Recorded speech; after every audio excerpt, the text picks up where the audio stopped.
Welcome to the bird media. నేను మీ Pawan Krishnamurthy. YS Rajasekhar Reddy కుటుంబంలోంచి మరో తరం రాజకీయాల్లోకి ఎంటర్ అవ్వబోతోందా అన్న దాని మీద అనేక ఊహాగానాలు అయితే ప్రస్తుతం సాగుతున్నాయి. దానికి కారణం ఏంటి అంటే వైఎస్ షర్మిల తనయుడు వైఎస్ రాజారెడ్డి రాజకీయాల్లోకి రాబోతున్నారు అంటూ చాలా పెద్ద చర్చ జరుగుతుంది. ఎందుకంటే ఇవాళ తన తల్లితో కలిసి కర్నూలు ఉల్లి మార్కెట్కి సందర్శనకు వెళ్ళాడు రాజారెడ్డి. దాంతో వెళ్ళడానికి ముందే అమ్మమ్మ విజయమ్మ ఆశీర్వాదం తీసుకోవడం, అక్కడ చర్చలు జరగడం ఇదంతా అయిందంటున్నారు.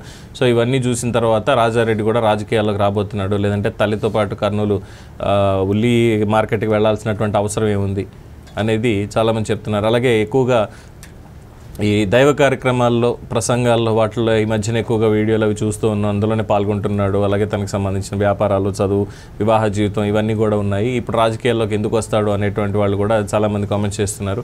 మరి మొత్తానికి షర్మిల మామకి ఎదురుగా పోటీగా దింపబోతోందా? పులివెందుల్లో తన పట్టు నిలుపుకోవడం కోసం జగన్మోహన్ రెడ్డి మీద రాజారెడ్డి అస్త్రాన్ని ప్రయోగించబోతోందా అన్న ఊహాగానం మీద చాలామంది మాట్లాడుతున్నారు. ఏమో ఏదైనా జరగవచ్చు, ఎలాగైనా ఉండొచ్చు. మొత్తానికి ఫ్యామిలీ నుంచి తదుపరి తరం కూడా రాజకీయాల్లోకి రాబోతోంది అనేది వాళ్ళు ఇస్తున్నటువంటి స్పష్టమైన సంకేతంగా చెప్తున్నారు.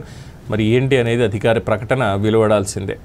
దీని మీద మీ అభిప్రాయాన్ని కామెంట్స్ రూపంలో తెలియజేయండి. చూస్తూనే ఉండండి ది బర్డ్ మీడియా. ఈ వీడియో కనుక మీకు నచ్చినట్టయితే లైక్ చేయండి, షేర్ చేయండి, సబ్స్క్రైబ్ చేయండి. అలాగే పక్కనే ఉన్న బెల్ ఐకాన్ని క్లిక్ చేయండి.